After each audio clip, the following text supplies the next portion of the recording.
Hello mga ka-Harvesta. Nais po namin simulan ang gintong aral, handog ng Golden Harvesta, sa isa sa pinaka-importanting topic sa ating hog industry, ang biosecurity. Ito ang nananatiling paraan para maiiwas natin ang ating mga alagang baboy sa African swine fever at gayon din sa ibang mga sakit na nagiging sanhi ng pagkakaroon ng mortalities ng ating mga babuyan. Ito pong topic natin ay tatagal mga 15 to 20 minutes. Maglaan lang po tayo ng konting oras para dito sa importanteng topic natin. Ako po ay si Romulo Parayaw, isang veterinaryo at kasalukuyang Technical Support Manager ng Golden Harvesta para sa Harvesta Feeds at sa Genesus Philippines. Ang ating pong kumpanya maaaring bago sa karamihan, no? Dahil ngayon lang natin maririnig, pero ito po ay nagsimula pa noong 2016, no?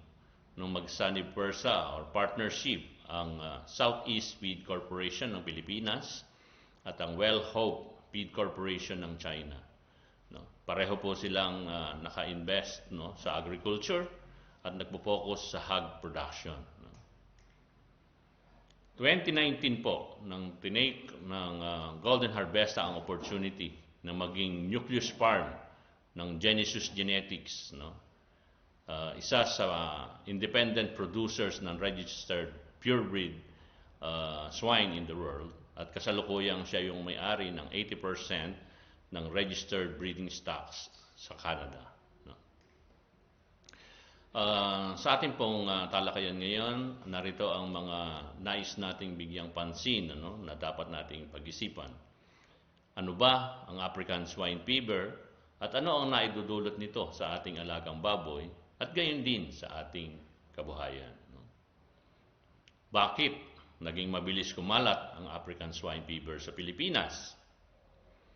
At pinakahuli, paano ba tayo makakatulong sa pagpigil ng patuloy na pagkalat ng virus na ito, no? At paulit-ulit na bumabalik sa ating mga lugar. Ayon po sa retrospective study on epidemiology of African swine fever outbreaks in the Philippines, ito po ay ginawa namin mula March 2022 hanggang December 2022. Ang inyo pong lingkod, kasama si Dr. Aleli Madasigan at si Dr. Emmanuel Tanael, ay nagkandak ng survey sa buong Pilipinas. Ang study pong ito ay pinamunuan ng Philippine Swine Foundation at nagsimula po ang proposal para sa ganitong pag-aaral sa Philippine Council for Agriculture and Fisheries. Ang pondo po ay pinadaan sa International Training Center sa Lipa City sa Batangas. Sa pakikipagtulungan po ng Bureau of Animal Industry at National Livestock Program ng Department of Agriculture. Katuwang po namin sa pag-aanalisa ng data nito ay ang Philippine College of Veterinary Epidemiologists. Kasama din natin ang DOSTP card, ang Philippine College of Swine Practitioner at National Advisory Committee for Animal Disease Control and Emergency.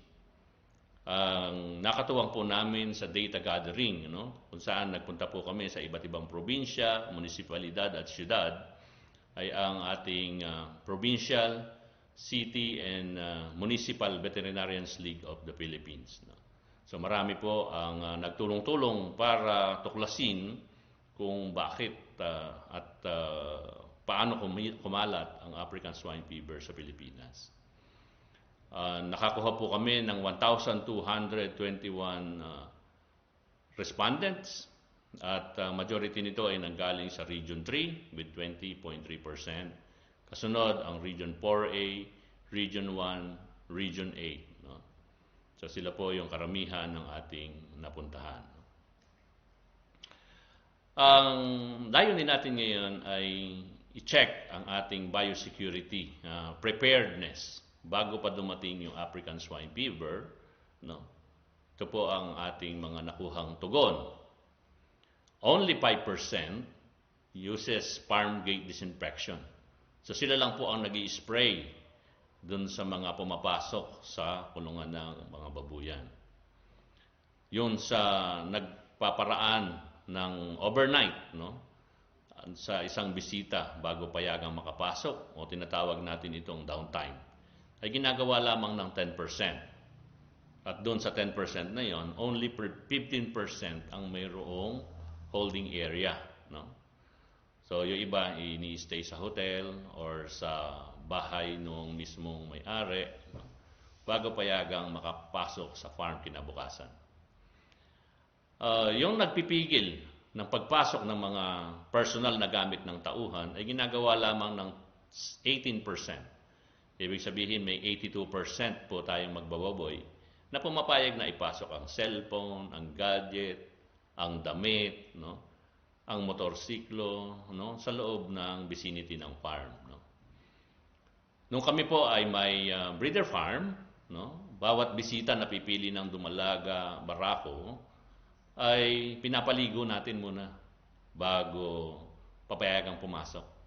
Sabi nila napakaselan naman ng aming babuyan, bakit kinakailangan pa yung ganoong proseso, no? Ito po pala ay ginagawa lamang ng 26% ng ating mga farm. Ibig sabihin may 74% na labas-masok lang ang mga bisita na walang ligo, no? Or palit ng damit, no? Changing of clothes, changing of footwear, yung may put back, no? Mga mahahalagang bahagi ng biosecurity ay ginagawa lamang ng 36 to 42%, no? Malaki pa rin yung bahagdan na hindi ito pinapractice. At ayon po sa aming survey, 57% ng mga magbababoy na aming nakausap ay bumibili ng processed pork, no? At inuulam, ano? Gayon din, 78% ang tumatangkilik ng fresh pork, no? Na ginagawa nating ulam.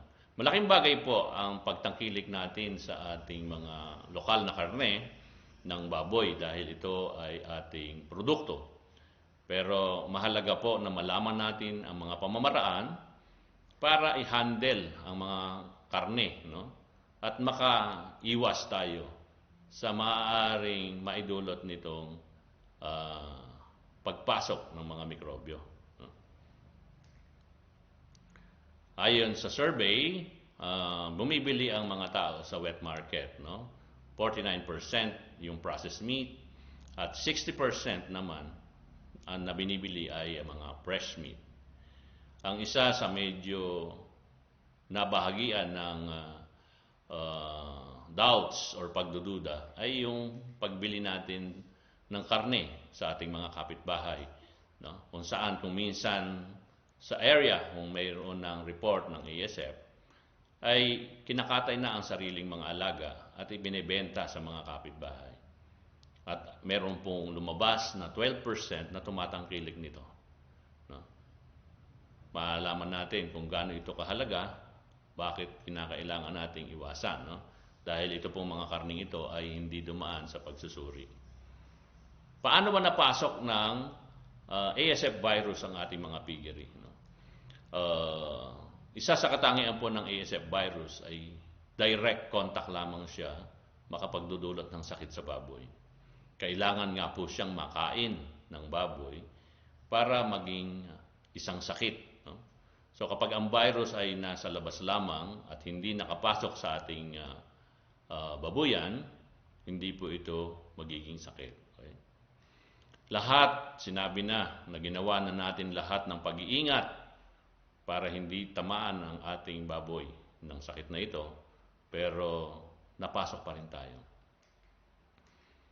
Ayon sa survey, ito ang mga common na sinasabing nagdala ng ASF virus.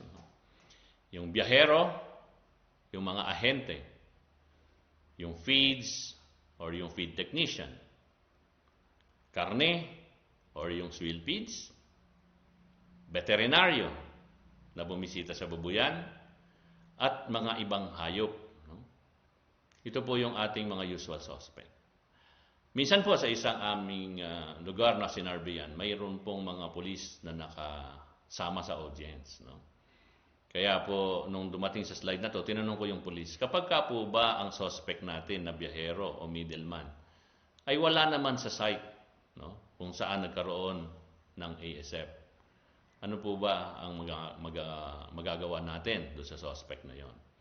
No? Sabi niya, kapag ang suspect natin ay absent dun sa site ng crime, ay hindi siya ituturing dapat na suspect. Kaya pauuwiin. No? So sabi po nung police, pauwiin natin yan. Pangalawa, yung feed technician at yung feeds. No? Tinanong po namin yung karamihan sa mga tinamaan ng sakit. Mayroon ka bang bisitang technician? Feeds, na bumili ka ba ng bagong feeds? No? Karamihan po sa sagot ay wala. No? Dahil marami na pong nag-lecture sa kanila na bawal na ang bisita, kaya hindi na sila tumatawag, no, ng mga tulong sa technician unless may sakit na. So dahil wala na naman ang feed technician sa site ng crime, no, pinauwi na naman natin. Ang karne, kadalasan hanggang kusina lang natin yan. Hindi naman tayo nagpapasok ng karne sa loob ng kulungan ng baboy. At ayon po sa survey natin, only mga less than 5% ang nagpapakain ng swill feeds doon sa 1,221 na natin na nakausap.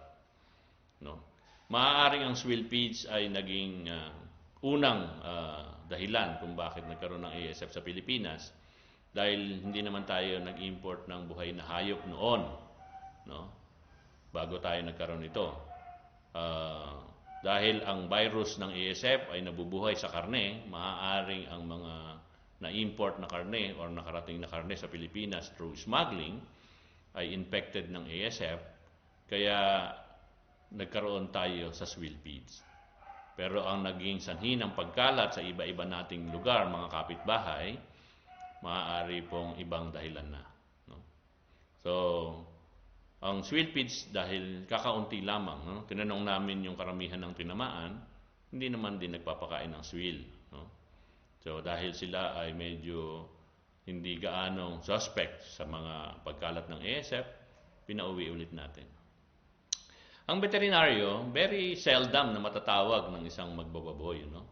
Dahil medyo may kataasan ng professional fee, kung maningil medyo may konting kaibahan kumpara sa technician. So madalang na madalang siyang matawag. Sometimes tinatawag natin ang veterinaryo kapag ka mga 5 araw nang may sakit ang baboy, no? Minsan pa nga, last touch na siya, mamamatay na yung baboy. Kaya kadalasan, kapag namatay ang baboy, ang may kasalanan yung veterinaryo pa, no?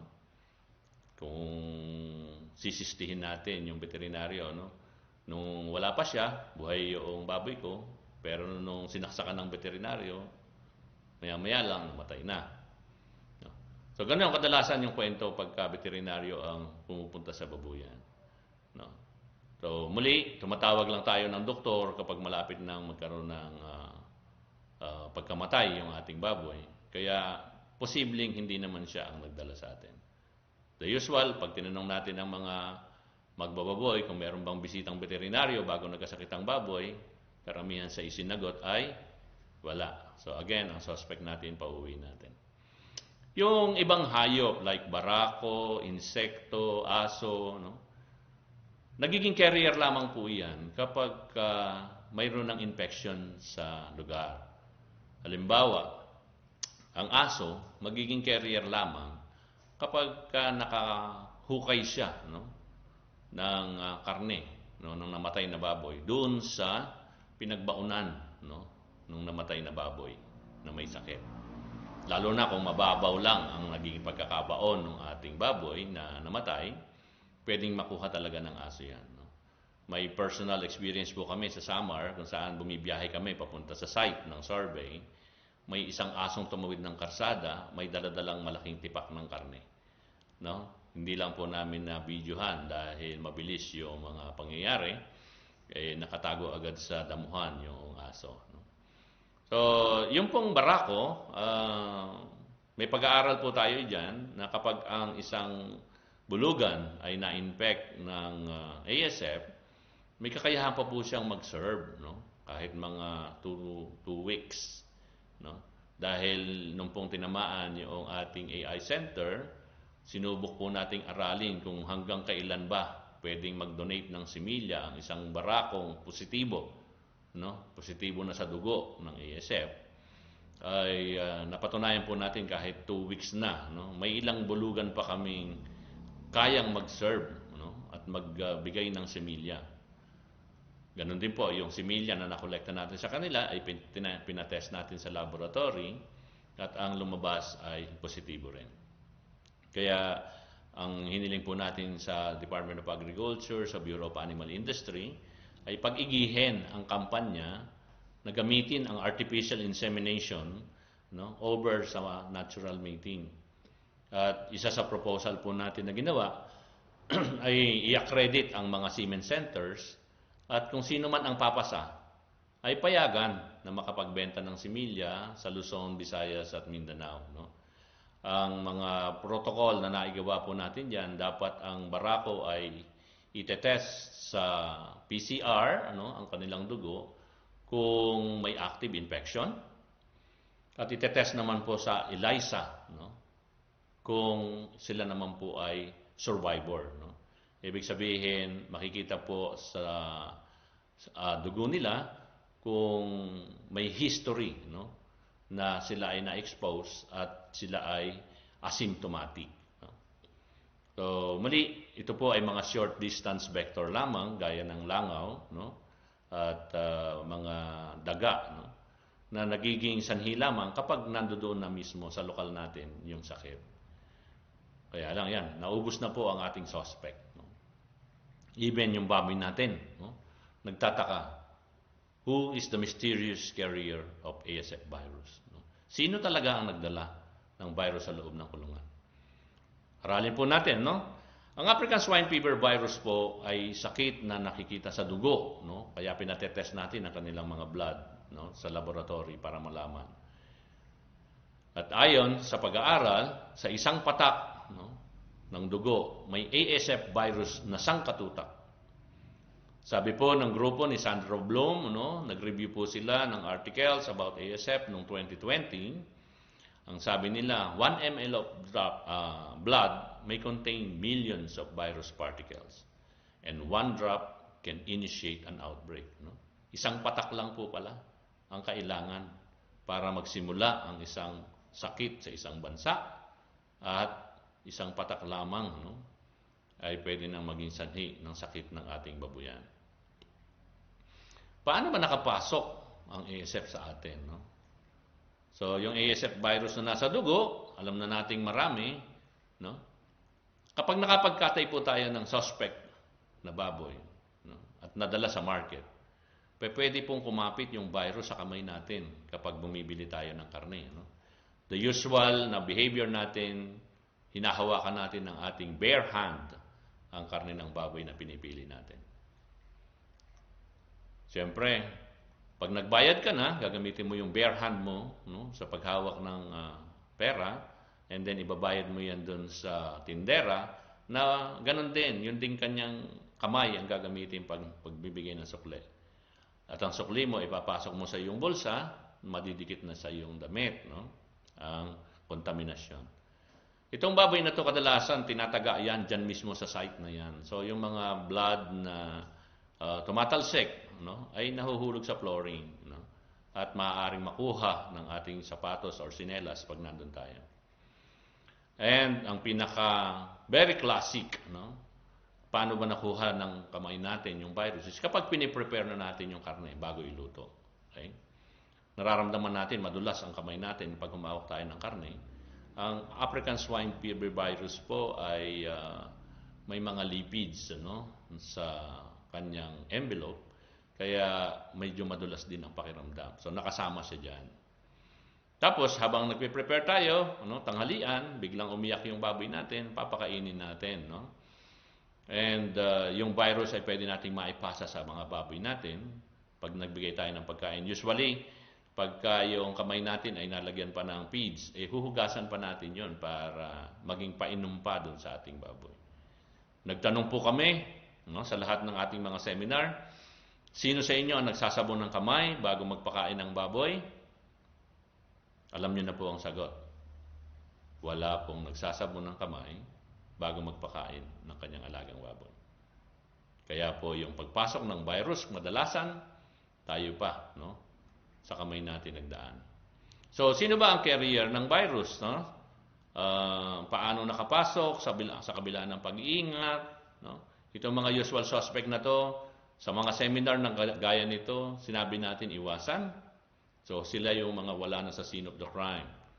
Kaya, ang most wanted na hinahanap natin na makakatulong sa atin, no, para makaiwas sa sakit ng baboy, si suspect number 1 po ay si Eddie. Si Eddie ako. No? Ako na magbababoy, no, na may direktang contact sa aking baboy, ay pwedeng nagdala ng virus. Siyempre, pati ikaw, no, kapwa ko magbababoy. Ganon din naman ang ginagawa mo dahil hindi ka rin naman nagsasabon, hindi ka nag-aalis ng sinelas, no? Kung bumibili ka rin ng karne ng baboy sa palengke, so malamang sa malamang pati ikaw nagdala ng virus sa babuyan mo. Ang ASF virus can be transmitted by human, no? During our initial education campaign, nakalimutan natin na yung magbababoy mismo ay tao rin. Sinabi natin ang biyahero, ang technician, ang veterinarian, no? Sila yung pwedeng mag-carry ng virus. Nakalimutan natin ang may-ari pala mismo ay pwede rin magdala. At siya ang mayroong access sa babuyan niya. Okay? Ngayon po, tinatanggap mo natin na tayo ay involved sa pagpasok ng virus sa ating mga babuyan? Sabi po sa mga kasabihan, masasolve lang natin ang problema kapag tinanggap na natin kung sino or ano ang problema natin. Half of the problem can be solved by accepting kung sino yung problema, and yung half of the problem masasolve natin sa gagawin nating mga susunod na hakbang. Para sa amin, ang pinakamalaking contribution o ang pinakamabisang paraan para makaiwas tayo sa sakit, no, ay yung mga bilin ng ating mga lola. No? Ano ba ang mga kabilin-bilinan ng lola sa atin? No? Kailangan daw po malinis ang ating babuyan, no? Loob at labas ng kulungan. No? Yung mga paligid ng kulungan natin kapag marumiyan, siyempre yung daga, no? Yung mga ahas, no? O kung anumang mga bagay na gumagapang, ano mga hayop na gumagapang, mga kulisap ay namamahay diyan. Kung magiging malinis ang paligid ng ating mga babuyan, lumalayo po ang mga maliliit na hayop at mga kulisap. Huwag magpasok ng tsinela sa loob ng kulungan ng baboy, no? Lahat ng mga bahay ni Lola, ganito ang makikita natin sa pintuan.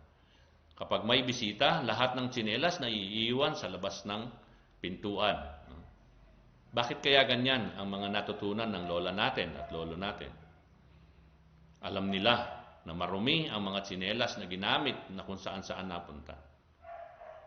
Tayo ngayon, kapag may bisita at hinubad ang tsinelas o sapatos sa pintuan at pumasok sa ating bahayan, ano kadalasan ang ginagawa natin?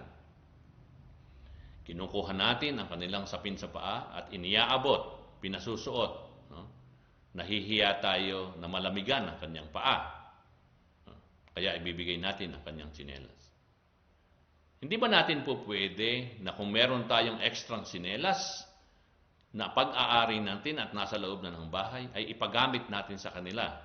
Para nang sa gayon, hindi na yung sapatos o tsinelas na galing sa labas ang isusuot niya. Gaya sa piggery, kailangan nating pahiramin ng bota. No? Iwanan ng tsinelas sa labas, gumamit ng bota, para nang sa gayon, malinis ang magagamit niya habang siya ay naglalakad sa loob ng babuyan. Pangatlong bili ng lola, maligo bago pumasok, no, sa mga pasilidad. Gaya ng mga lola natin, no, pag ikay galing sa biyahe, sasabihin niya, magpahinga ka na anak, and then maligo ka, at magpalit ka na ng damit pambahay. Pamilyar tayo lahat, no, na tayo ay may damit pambahay at damit panglakad. Dahil alam ni Lola na ang damit natin na ginamit sa labas ay kontaminado ng alikabok, ng usok, ng mikrobyo, no? Amoy pawis, no? Kaya kinakailangan nating palitan ng bagong laba na damit pambahay. So ganoon din sa ating mga babuyan, no? Alam nating marumi ang mga damit na ginamit natin pang biyahe, kaya dapat bago tayo pumapasok, magpapalit din tayo ng damit. Pang-apat at pinakamahalagang bilin ng Lola, regularly wash hands with soap and water, no?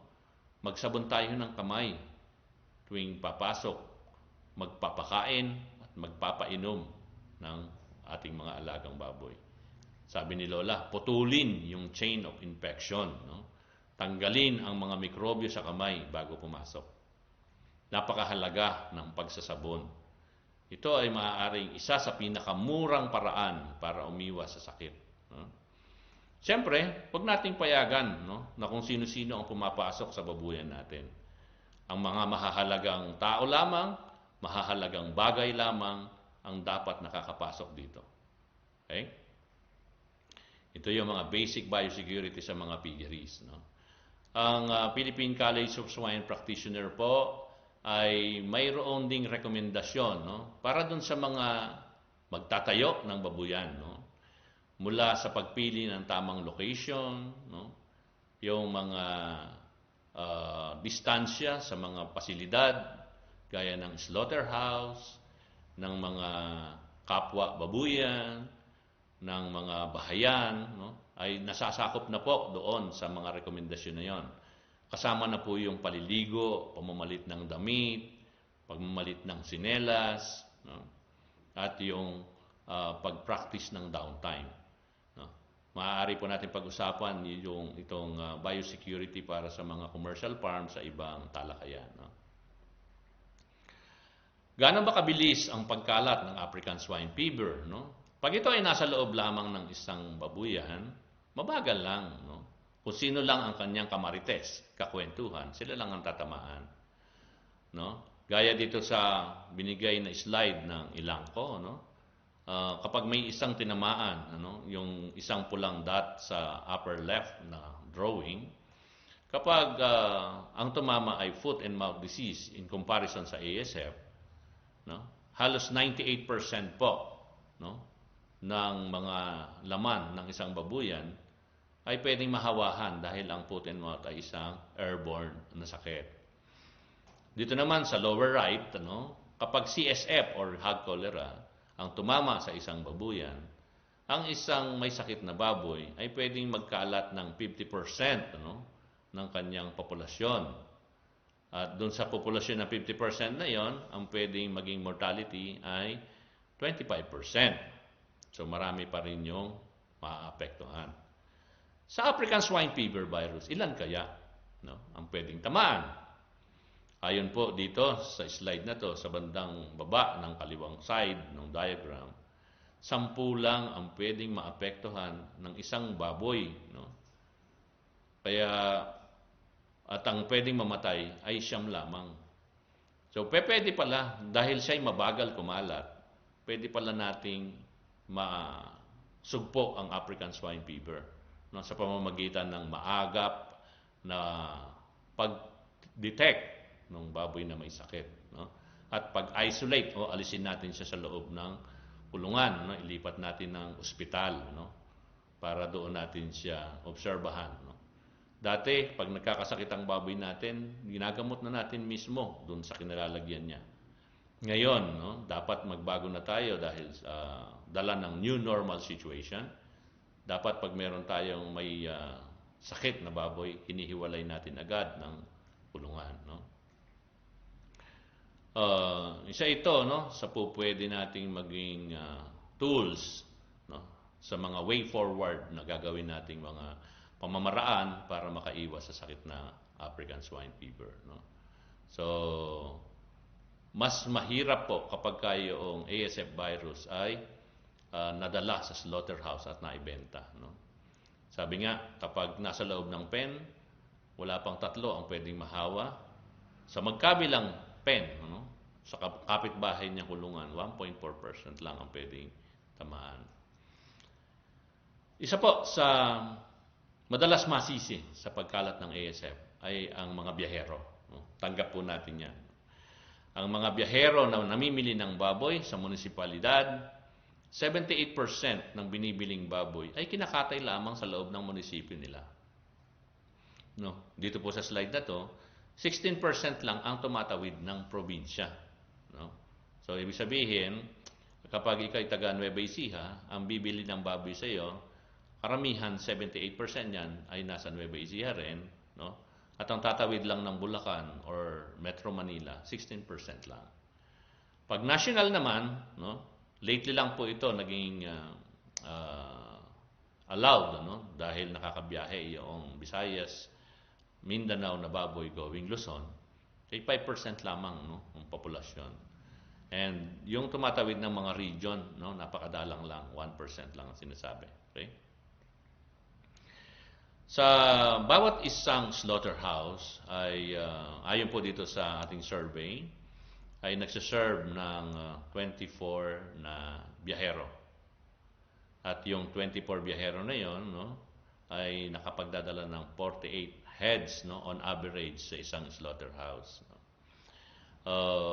Yung isang slaughterhouse po ay nagsiserve sa mga meat vendor, meat processors, no, at yung mga direct, no, sa nagtitinda, no, sa mga talipapa. And sa findings po natin, hindi lahat ng munisipyo may slaughterhouse.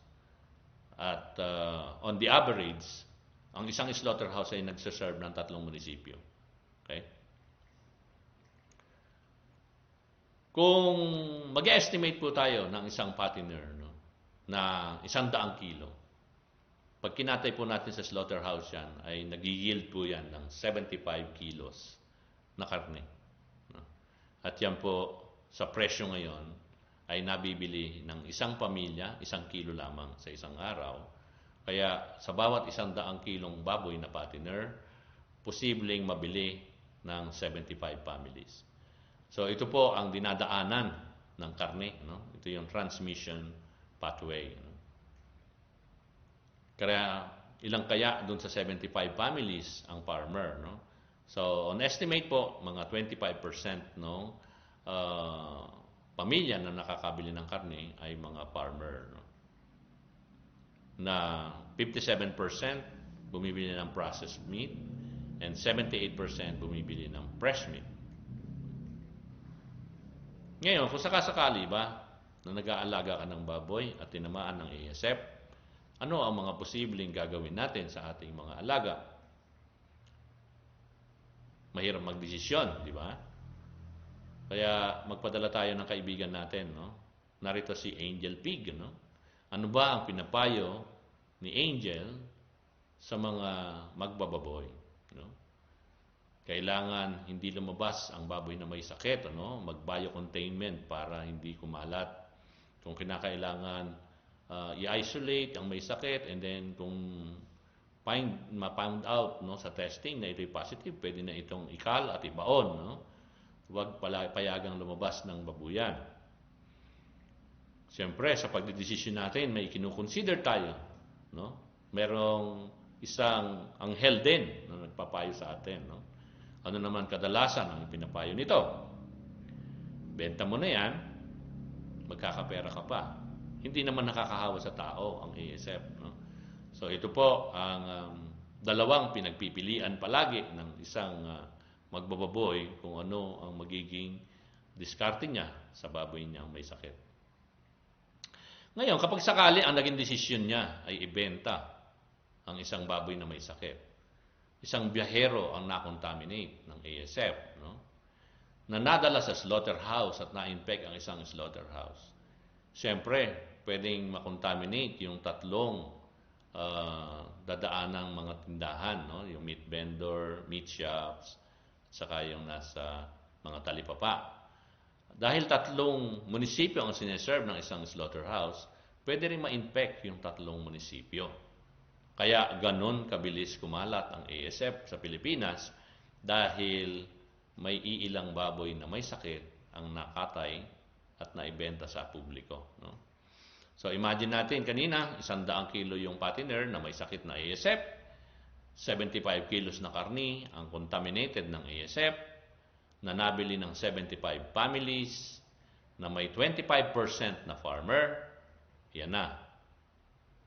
May lang na namang 19 hanggang 20 magbababoy ang mai-infect sa bawat isang baboy na kontaminado ng ASF. Tanong, talaga bang nakukontaminate ang slaughterhouse ng African Swine Fever virus? At mayroon ba talagang baboy na may sakit na nakakarating sa kanila? Nanghingi po kami ng testing sa Bureau of Animal Industry, sa laboratory, kung meron bang pinatest ng mga slaughterhouses or locally registered meat establishment. Mayroon pong 780 samples na na-submit sa kanila mula February 28, 2020 hanggang January 11, 2022. At ayon sa result, 8% po ng ipinadalang sample ay positibo sa ASF. So, marami pong baboy ang nakakarating na may mga baboy pong may sakit. Or walang sign ng sakit pero present na yung ASF virus sa dugo nila, ang nakakatay. Ito yung tinatawag nating mga asymptomatic. Hindi pa natin nakikita ang mga senyales, dinadala, binibenta, at ayun, positive pala sa virus. Ang general na nagdadala ng ASF ay ang tao. So, human-driven disease po itong sakit na ito. Yung pagbebenta natin ng baboy sa mga ahente, na pinapapasok ang ahente sa loob ng babuyan, ay posibleng magkasakit ng 3.85 times. Yung mga nagpapapasok ng local government, technician, veterinarian, as farm consultant, sila po ay pwedeng magkaroon ng sakit na 3 times more likely kumpara dun sa mga babuyang hindi tumatanggap ng bisita. Yung farm slaughtering and selling is 2.86 times more likely. So yung mga nagbebenta ng karne sa mga bahay-bahay, pag yun ay binili mo, posible kang tamaan ng 2.86 times compared dun sa hindi ka bibili, dun sa mga nilalako sa mga bahay-bahay. Allowing customers to enter the farm. Kapag pinapayagan mong mamili ng mga baboy yung mga customer mo, yun na naman ay maaaring mag-cause ng spread. 2.65 times more likely na tatamaan ka kumpara mo dun sa hindi nagpapapasok. Ang distance and speed ng ASF spread ay depende sa biyahe ng tao at ng hayop. So, paano bang napasok from China ba nanggaling ang outbreak ng Pilipinas? Hindi natin masabi. Pero sa kanila unang tumama. So, yung mga karne o yung mga taong bumiyahe ay isa sa mga suspect natin. Ngayon, may mga protocol po tayong ginawa. Sundin po natin yung mga protocol na hinihingi sa atin ng ating mga otoridad sa pagbabiyahe ng mga alagang baboy. Para nang sa gayon, makatulong tayo sa pag-iwas sa sakit. At kung maaari, kapag suspect na mayroong problema yung baboy, wag na po nating ibenta. Para nang sa gayon, mapigil na nitong pagkalat ng virus sa Pilipinas. Sabi namin, the strength of animal health preparedness natin is only good as its weakest point. Sabi nga natin, kahit butas ng karayom, papasukin ng ASF, makuha lang ang baboy natin. Kaya, kung maaari, pahalagahan natin ang mga itinuturong biosecurity measures sa atin ng mga lokal, national, mga stakeholders, mga expert. Ang biosecurity, ang tangi nating paraan para maiiwas ang ating mga baboy sa ating kasalukuyang problema sa baboy na African Swine Fever outbreak. Paano, Dok, kung ang gagawa lang ay kami lang at ang kapitbahay ay hindi? No? Sabi ni Doc Ronnie Domingo before, ito yung slide na binigay niya, kapag isa lang ang gagawa ng biosecurity, para lang tayong patak ng ulan, hindi tayo makakabasa. No? Pero kapag lahat tayo na magbababoy, gagawin ang mga biosecurity itinuturo sa atin, no? Masusugpo natin ang African swine fever sa lalo at mabilis na panahon. No? Ito po ay sipi galing sa turo ni Mr. Satoro. No? So, yun lamang po. Maraming salamat. At sa inyong pakikinig. Kung meron po kayong mga tanong, post nyo po sa comment at amin pong tutugunan sa aming kakayahan. No? So, muli po, magandang araw mga kaharbesta. Sana ay may naitulong kami sa pamamagitan ng gintong aral ni Golden Harvesta, no? Para sa mga magbababoy.